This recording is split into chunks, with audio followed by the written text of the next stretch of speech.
ایک کانسیپٹ ہے اہل تشیعوں کے یہاں، وہ یہ ہے کہ کسی ریزن کے وجہ سے اپنے آ، ایمان کو چھپا لینا، جیسے کہ آ،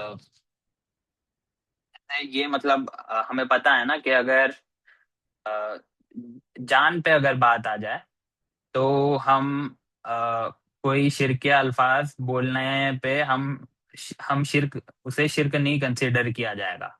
اگر کسی کے جان پہ بات آ جائے یا بہت بڑا مالی نقصان ہو جائے تو ان کیسز میں آ، ہم ہمارے دین کو چھپا سکتے ہیں۔ تو اسی طریقے سے یہاں پہ ابو طالب کے کیس کو بھی وہ اسی کی طرح مان رہے ہیں۔ تو یہ ان کا ویو ہے۔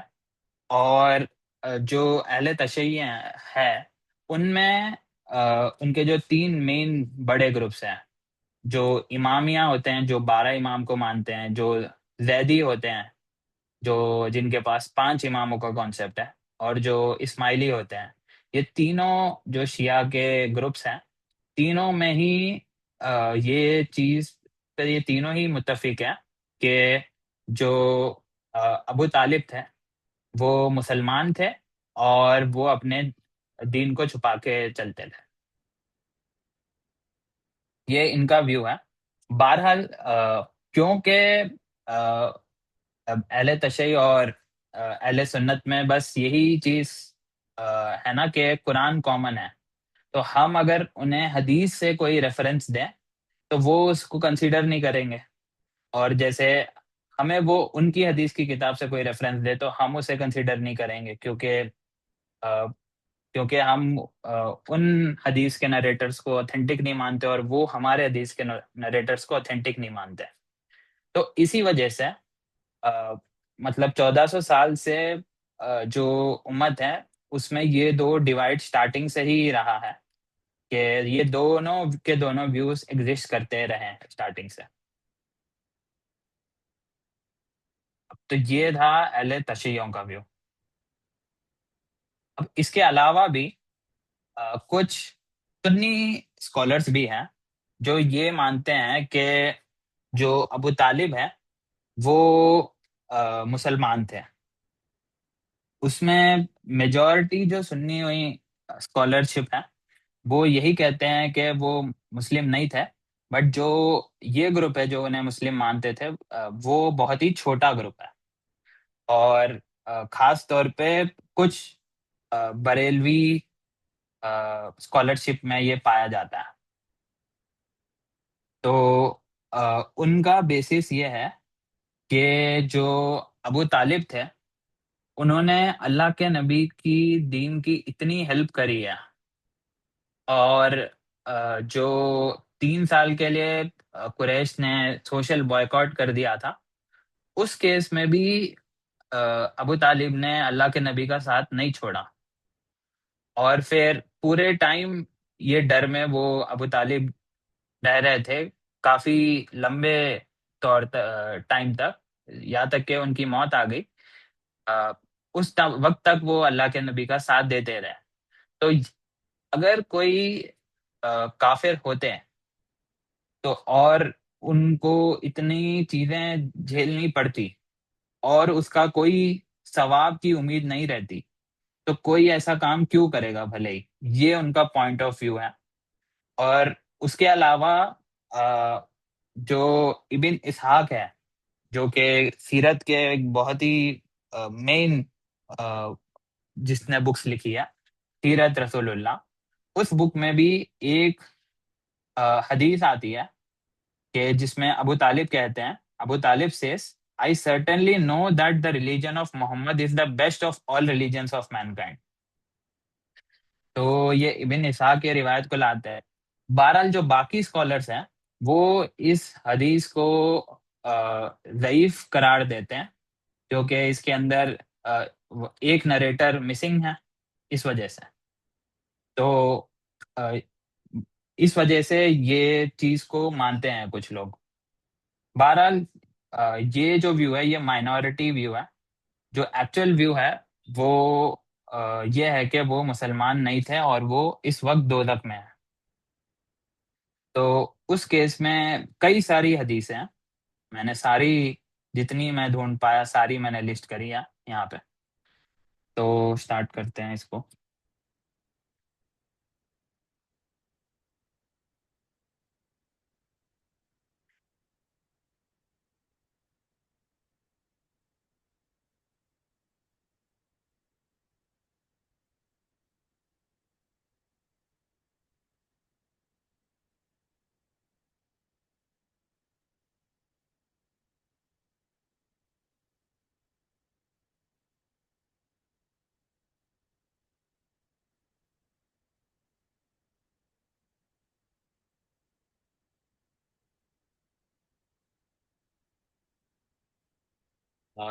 تو یہ صحیح مسلم کی روایت ہے. It is reported by Said bin Musayyab, who narrated it on the authority of his father Musayyab ibn Hazm, that when Abu Talib was about to die, the Messenger of Allah sallallahu alaihi wasallam came to him and found with him Abu Jahl and Abdullah bin Abi Umayyah ibn al-Mughira. And the Messenger of Allah said, "My uncle, you just make a profession that there is no God but Allah, and I will bear testimony before Allah of you being a believer." And Abu Jahl and Abdullah bin Abi Umayyah addressed him and said, "Abu Talib, will you abandon the religion of Abdul Muttalib?" The Messenger of Allah sallallahu alaihi wasallam constantly requested him to accept his offer, and on the other hand, was repeated the same statement of Abu Jahl and Abdullah bin Umayyah till Abu Talib gave his final decision and be struck to the religion of Abdul Muttalib. تو اللہ کے نبی اور یہ ابو جہل اور عبداللہ بن ابی امیہ دونوں یہ دونوں پارٹیز اپنے اپنے پوائنٹ کو اللہ پیش کرتے گئے بار بار ابو طالب پہ. But in the and above طالب نے یہ بات کہی کہ وہ جو دین ہے عبد المطلب کا اسی پہ وہ رہیں گے. And refuse to profess that there is no God but Allah. Upon this, the Messenger of Allah remarked, "By Allah, I will persistently beg pardon for you till I am forbidden to do so by the God." And it was then that Allah, the Magnificent and Glorious, revealed this verse. It is not meant for the Prophet and for those who believe that they should beg pardon for the polytheists, even though they were the kith and kin, after it had been known to them that they were the dungeons of hell. تو یہ ایک قرآن کی آیت اللہ تعالیٰ نے نازل کری. And it was said to messenger of Allah, verily do can't. Okay, اس کی میں دوسرا ورژن کھول لیتا ہوں, یہاں پہ زیادہ بیٹر ٹرانسلیشن ہوگی. You surely cannot guide whoever you like, O Prophet, but it is Allah who guides whoever He wills, and He knows best who are fit to be guided. تو اس میں یہ بات کہی جا رہی ہے کہ اللہ کے نبی یہ ڈیسائیڈ نہیں کرتے کہ کس کو ایمان ملنا چاہیے اور کس کو نہیں. وہ اللہ تعالیٰ ڈیسائیڈ کرتے ہیں اور اللہ ہی گائیڈ کر سکتے ہیں انہیں, اور اللہ کو ہی بہتر پتا ہے کہ کس کو ہدایت ملنی چاہیے. تو اس حدیث سے ہمیں کلیئر ہو جاتا ہے کہ جو ابو طالب تھے ان کا جو لاسٹ موت کے وقت کا ٹائم تھا, اس وقت بھی انہوں نے اللہ کے نبی کے دین کو قبول نہیں کرا, اور ابو طالب ابو جہل اور عبداللہ بن ابی امیہ کی بات کے اوپر ہی رہ گئے کہ وہ عبد المطلب کے ریلیجن کو نہیں چھوڑیں گے اور اللہ کے نبی کے دین کو نہیں قبول کریں گے. تو اس حدیث سے کلیئر ہو جاتا ہے کہ جو ان کی ڈیتھ ہوئی ہے وہ ایمان پہ نہیں ہوئی ہے. اوکے, اسی کنٹیکسٹ میں ایک اور حدیث آتی ہے, یہ صحیح بخاری کی حدیث ہے، میں یہاں کھول لیتا ہوں.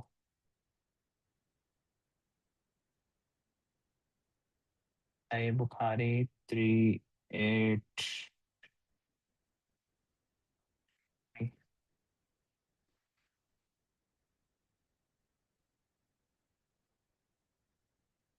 Narrated Al-Abbas bin Abdul Muttalib that he said to the Prophet sallallahu alaihi wasallam, "You have not been of any avail to your uncle Abu Talib. By Allah, he used to protect you and used to become angry on your behalf." The Prophet said, "He is in the shallow fire. Had it not been for me, he would have been in the bottom of the hellfire." تو اس حدیث میں یہ جا رہا ہے کہ جو ابو طالب ہے، انہوں نے اللہ کے نبی کی بہت مدد کری اور ان کی پروٹیکشن کری، اور اللہ کے نبی کے لیے وہ غصہ بھی کرتے تھے لوگوں پہ. بٹ ہاں، کیونکہ وہ کفر پہ ان کی موت ہوئی، تو وہ سب سے ان کو اللہ کے نبی نے bottom of the hell fire میں پایا.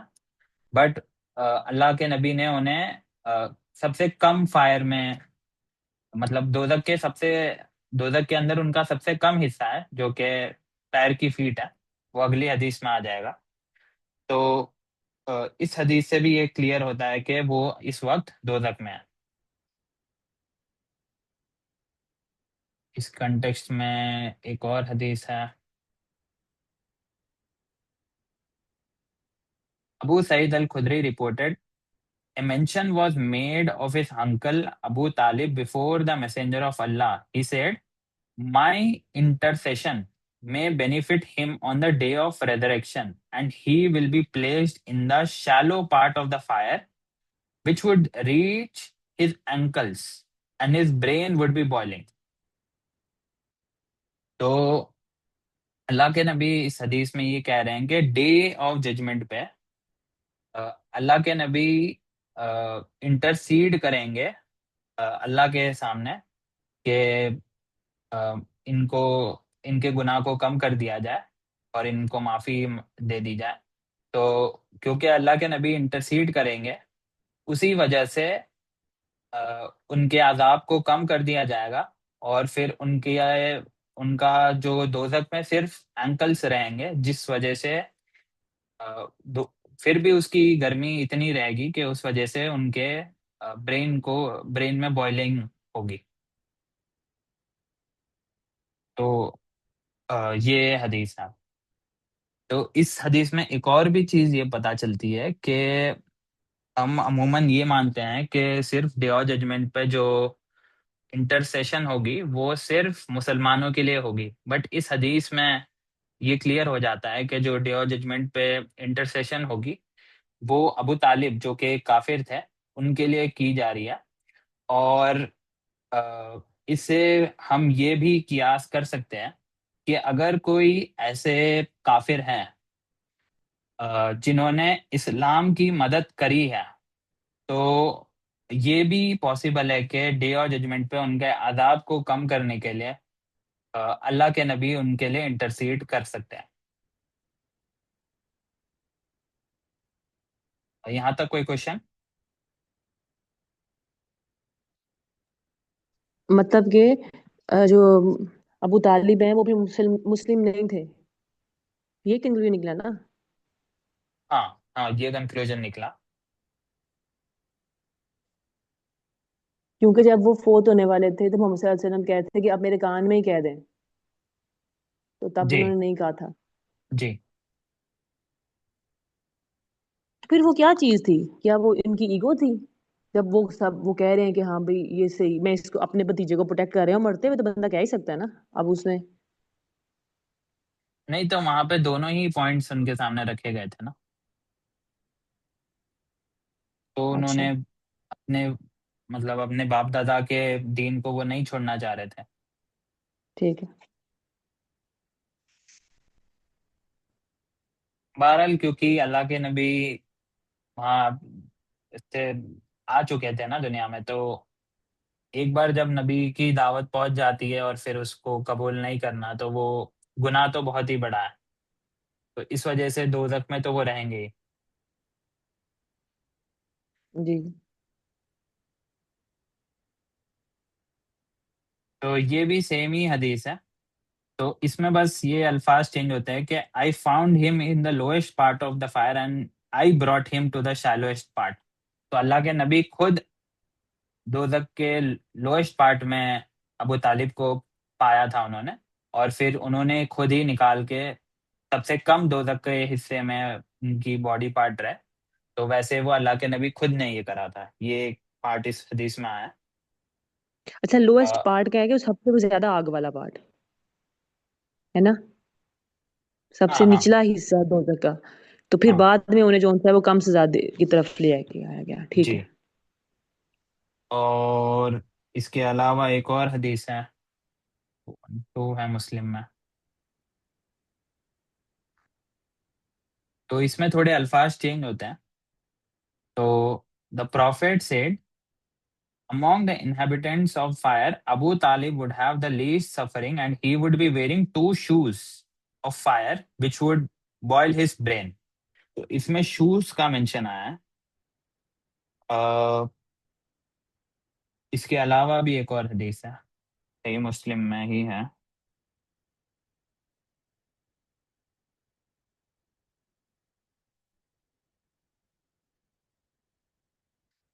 I heard Messenger of Allah sallallahu alaihi wasallam saying that the least suffering for the inhabitants of hell on the day of resurrection would be a man under whose souls would be placed two embers and his brain would boil on account of them.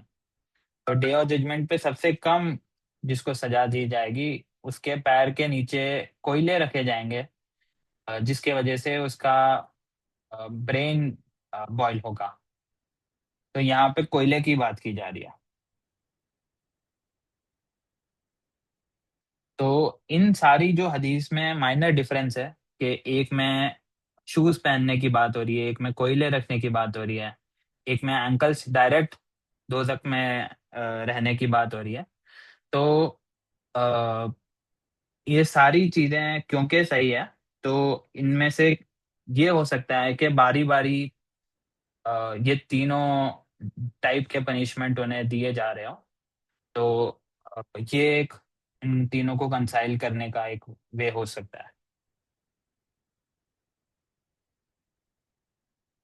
Okay. تو یہ ساری حدیثیں ہیں جس سے یہ چیز ہمیں پتہ چلتی ہے. اوکے، اب یہاں پہ ایک اور پوائنٹ ہے.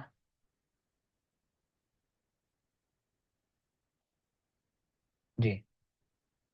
تو جو اگلا پارٹ ہے، اس سے پہلے ہمیں ایک کانسیپٹ سمجھنا ضروری ہے. الفطرہ، یہ فطرہ نہیں ہے، یہ فطرہ ہے. تو اس کنٹیکسٹ میں پہلے تو قرآن کی آیت میں کوٹ کر دیتا ہوں، دین ہم اس کے اوپر ڈسکشن کریں گے. یہ ہے سورہ مائدہ میں 19.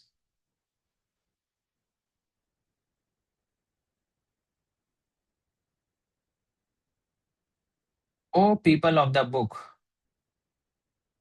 our messengers have indeed come to you, making things clear to you after an interval between the messengers, so you don't say, there has never come to us a deliverer of good news or a warner. Now there has come to you a deliverer of good news and a warner, and Allah is most capable of everything. تو اس قرآن کی آیت میں اہل کتاب کو یہ بات بتائی جا رہی ہے کہ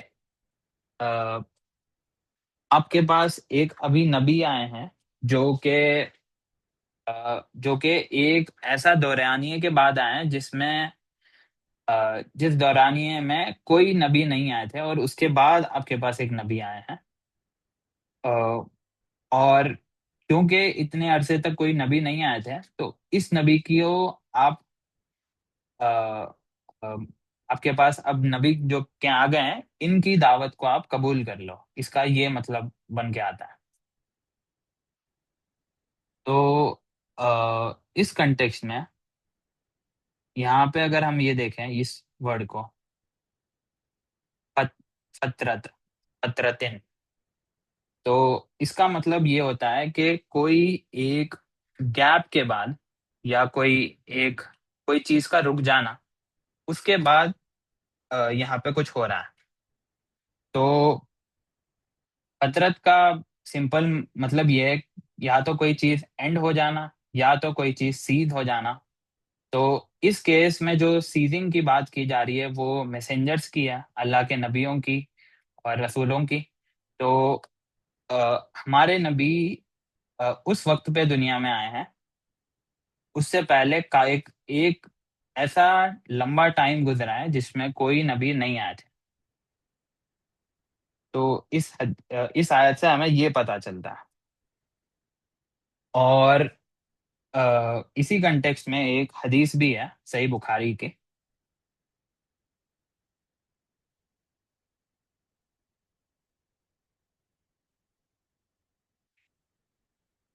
narrated Abu Hurairah I heard Allah's Messenger sallallahu alaihi wasallam as saying, I am the nearest of all people to the son of Mary, and all the prophets are paternal brothers, and there has been no prophet between me and him. تو اس حدیث میں ہمیں صحیح بخاری کی اس حدیث میں یہ پتہ چل رہا ہے کہ اللہ کے نبی اور عیسیٰ علیہ السلام کے بیچ میں کوئی اور نبی دنیا میں نہیں آئے ہیں. اور یہ بات اس لیے امپورٹنٹ ہے ہمارے لیے جاننا کہ جو بنی اسرائیل تھی، ان کے بنی اسرائیل میں یہ عموماً ہوا کرتا تھا کہ جیسے ہی ایک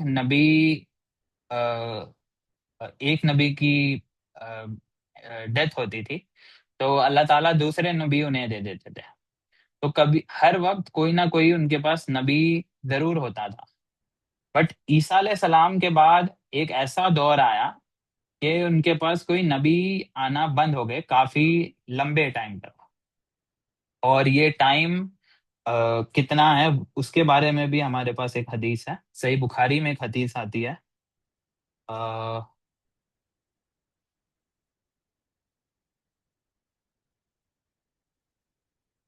Narrated Salman, the interval between Jesus and Muhammad sallallahu alaihi wasallam was 600 years. تو یہ حدیث کے راوی ہے سلمان فارسی.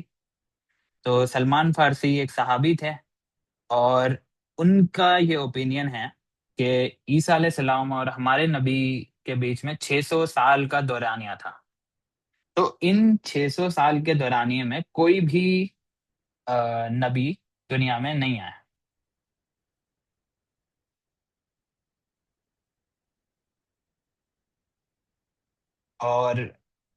اور یہ جو 600 سال کیونکہ کوئی نبی نہیں آئے، تو ان 600 سال میں جو لوگ پیدا ہوئے ان کو ہم عربی میں یہ کہتے ہیں اہل فترہ. ایسے لوگ جو اس وقت پیدا ہوئے جب دنیا میں کوئی نبی نہیں تھے اور دنیا میں اگلے نبی آنے میں ابھی کافی ٹائم ہے. تو ان سب کو ہم اہل فطرت کہیں گے. تو اللہ کے نبی کوئی نبوت سے پہلے تک جتنے بھی لوگ فوت ہو گئے اور عیسیٰ علیہ السلام کو جنہوں نے بھی نہیں دیکھا، یہ سارے لوگ اہل فطرت ہیں.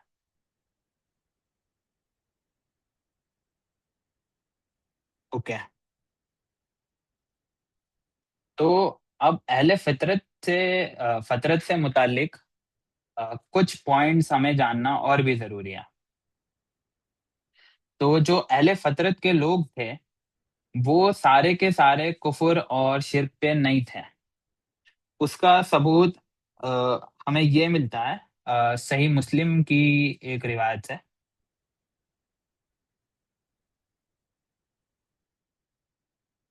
کافی لمبی حدیث ہے. بہرحال یہ ساری حدیث ہمارے لیے ریلیونٹ نہیں ہے تو میں اس کا وہی پورشن کوٹ کروں گا جو ہمارے لیے ریلیونٹ ہے. تو جو ریلیونٹ پورشن ہے وہ یہاں سے سٹارٹ ہوتا ہے. تو یہ ایک حدیث کا کنٹیکسٹ یہ تھا کہ اللہ کے نبی ایک بیان کر رہے تھے. اس بیان میں انہوں نے یہ بات کہی, and verily Allah looked towards the people of the world and he should hatred for Arabs and non-Arabs, but with an exception of some remnants of people of the book. تو یہ صحیح مسلم کی حدیث میں یہ بات بتائی جا رہی ہے کہ یہ اس دورانیے کے لوگوں کی بات کی جا رہی ہے جب اللہ کے نبی کو نبوت نہیں ملی تھی. اس سے پہلے کی بات ہے یہ کہ اللہ تعالیٰ نے زمین کی طرف ایک نظر کری اور لوگوں کو دیکھا, تو اللہ نے یہ پایا کہ عرب اور نان عرب سارے ہی گمراہ ہیں, سوائے کچھ اہل کتاب کے. کچھ اہل کتاب کے ایسے لوگ باقی تھے جو اہل فطرت کے دور میں بھی صحیح راستے پہ تھے. تو اس حدیث سے یہ چیز کلیئر ہو جاتی ہے کہ کچھ اہل کتاب ایسے بھی تھے جو بالکل صحیح راستے پہ تھے. اس کے علاوہ بھی اور بھی حدیث ہیں. ایک اور حدیث ہے صحیح مسلم کی.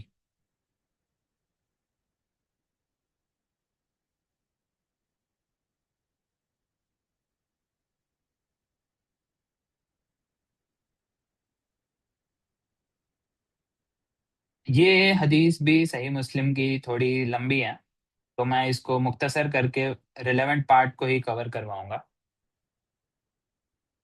تو اس حدیث میں بھی اللہ کے نبی کہہ رہے ہیں, یہاں سے پارٹ آتا ہے, ابو بردا بن ابی موسیٰ narrated it to me on the authority of his father that verily messenger of Allah sallallahu alaihi wasallam said, there are three classes of persons who will be given the double reward. One, who is amongst the people of the book and believed his apostle and lived to see the time of apostle Muhammad sallallahu alaihi wasallam and affirmed his faith in him and followed him and attested his truth. For him is the double reward. یہی ہمارے لیے relevant portion ہے اس حدیث کا. تو اس part میں یہ بتایا جا رہا ہے کہ اللہ کے نبی کہہ رہے ہیں کہ کچھ 3 ٹائپ کے ایسے لوگ ہیں جن کو ان کے اعمال کا جو ریوارڈ ہے وہ ڈبل ملے گا. تو ان میں سے ایک کیٹیگری وہ ہے جو اہل کتاب ہے, جنہوں نے اپنے نبی میں بھی ایمان لایا, جو اہل کتاب کے نبی تھے, اور پھر انہوں نے اللہ کے نبی کا دور پایا, اور پھر اللہ کے نبی کے دور میں بھی انہوں نے اللہ کے نبی کی دعوت کو قبول کری. تو ایسے جو اہل کتاب ہے ان کو ڈبل ریوارڈ ملے گا کیونکہ انہوں نے 2 نبیوں کی دعوت کو قبول کرا. تو اب اس حدیث سے بھی ہمیں یہ بات پتہ چلتی ہے کہ اللہ تعالیٰ, کیونکہ جو انجیل تھی, جو تورات تھی, وہ تو بدل گئی تھی ایک مجموعے طور پہ, بٹ کچھ ان کے اسکالرس ایسے بچ گئے تھے جن کو حق بات پتہ تھی.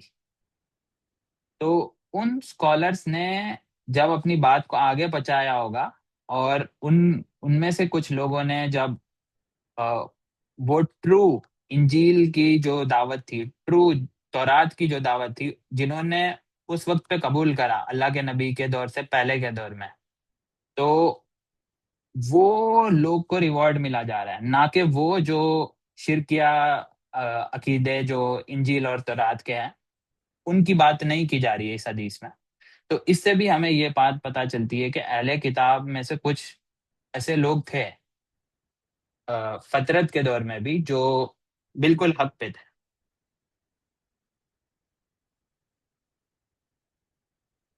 یہ تو ہو گئی ایک براڈر لیول پہ بات. اب گیون کے اہل فطرت کافی 600 سال تک کا دور تھا، اور اس دور میں کوئی نبی بھی نہیں آیا، پلس اللہ کی جو کتابیں تھیں، انجیل اور تورات، یہ دونوں بدل گئی تھی. تو اب اگر کوئی ایک ایسا انسان ہوگا جو اہل فطرت میں پیدا ہوا، تو اس کے ساتھ آخرت میں کیا ہوگا؟ کیا وہ جنت جائے گا؟ کیا وہ دوزخ جائے گا؟ اس کے ساتھ کیا ہوگا؟ تو اس بات کو لے کے 4 ڈفرینٹ اوپینینس پائے جاتے ہیں امت میں. تو ایک اوپینین، فرسٹ اوپینین کو میں سٹارٹ کر رہا ہوں. اس کے کنٹیکسٹ میں ایک حدیث کوٹ، ایک قرآن کی آیت کوٹ کرتا ہوں پہلے. قرآن میں ہے، کافی فیمس آیت ہے.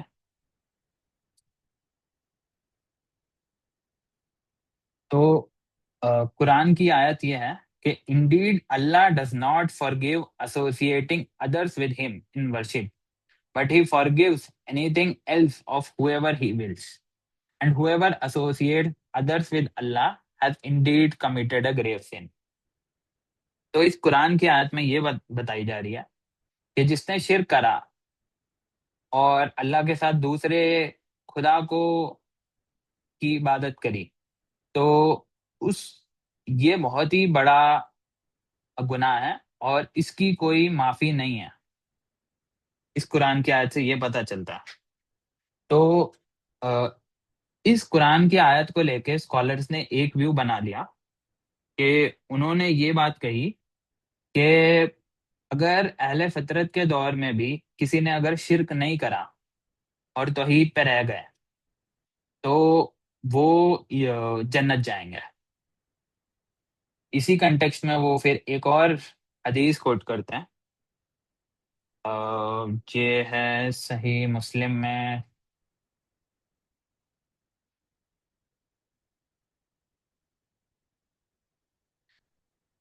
It is narrated on the authority of Uthman that the Messenger of Allah sallallahu alaihi wasallam has said, "He who died knowing fully well that there is no God but Allah entered paradise."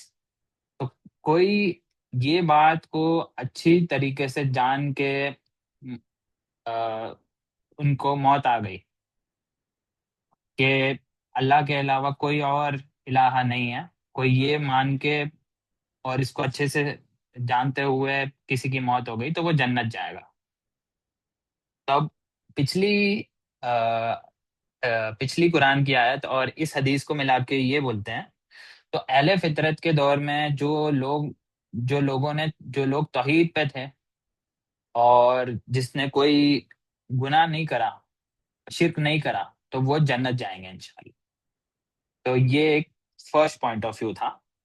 اب اس point of view کو لے کے ان کے پاس اور بھی evidence یہ آ جاتا ہے کہ کچھ ایسے لوگ بھی تھے جو اللہ کے نبی کے دور کے پاس کے ہی لوگ تھے. ان میں سے ایک تھے زید بن عامر بن نفیل. تو پہلے میں ان کی ایک حدیث کوٹ کر دیتا ہوں. صحیح بخاری میں آتا ہے 3827.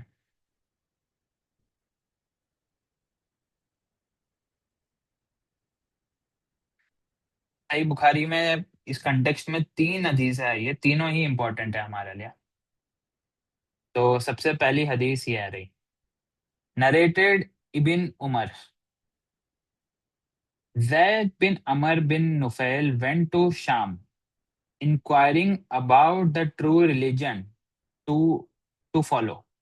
تو زید بن عمر، اچھا زید بن عمر کے بارے میں ایک اور میں پوائنٹ پہلے بتانا بھول گیا کہ یہ جو سعید بن زید ہے نا، سعید بن زید ایک صحابی تھے.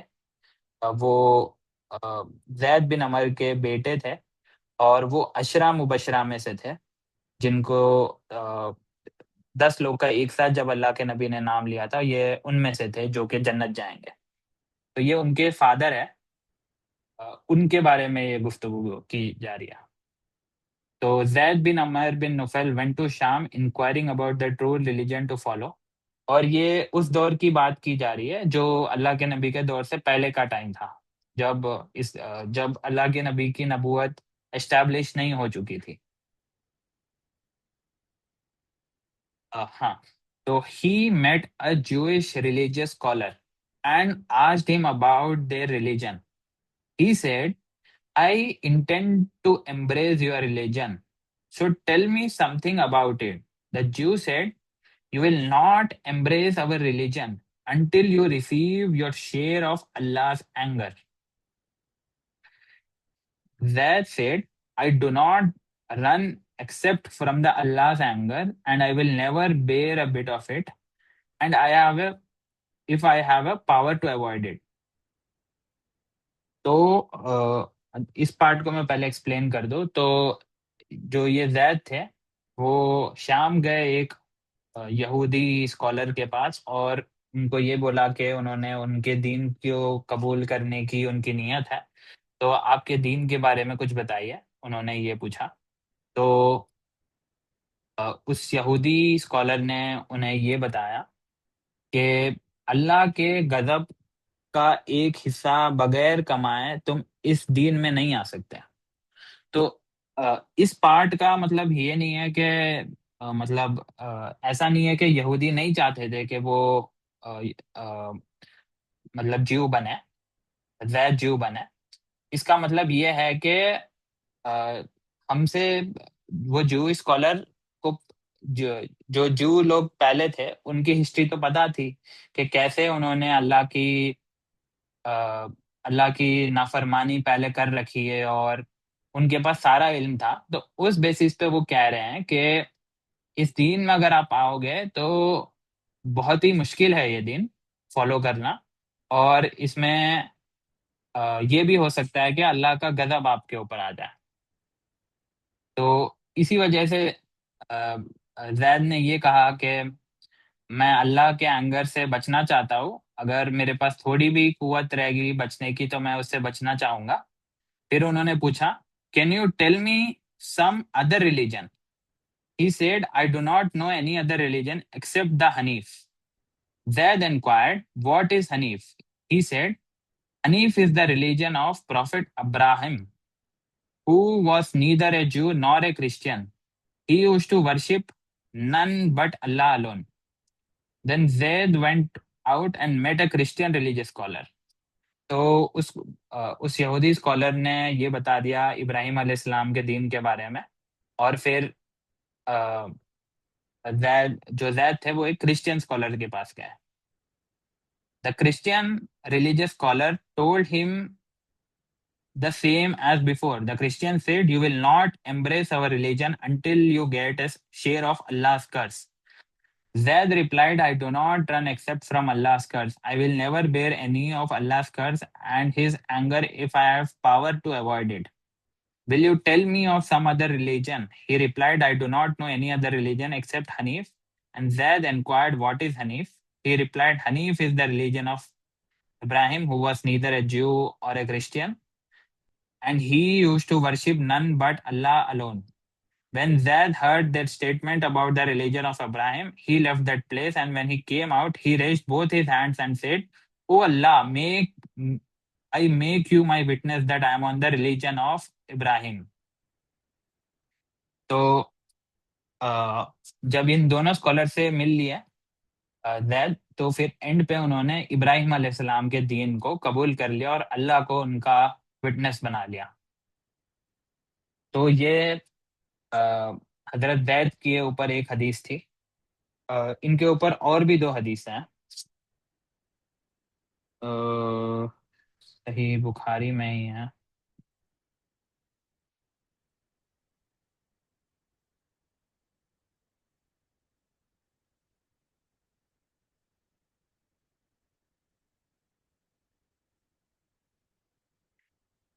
Narrated Abdullah bin Umar, the Prophet sallallahu alaihi wasallam met Zaid bin Amr bin Nufal in the bottom of the valley of Balada before any divine inspiration came to Prophet.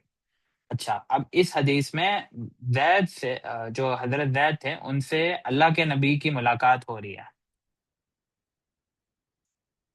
A meal was presented to the Prophet sallallahu alaihi wasallam, but he refused to eat it. Then it was presented to Zaid, who said, I do not eat anything which you slaughter in the name of your stone idols. I eat none but those things on which Allah's name has been mentioned at the time of slaughtering.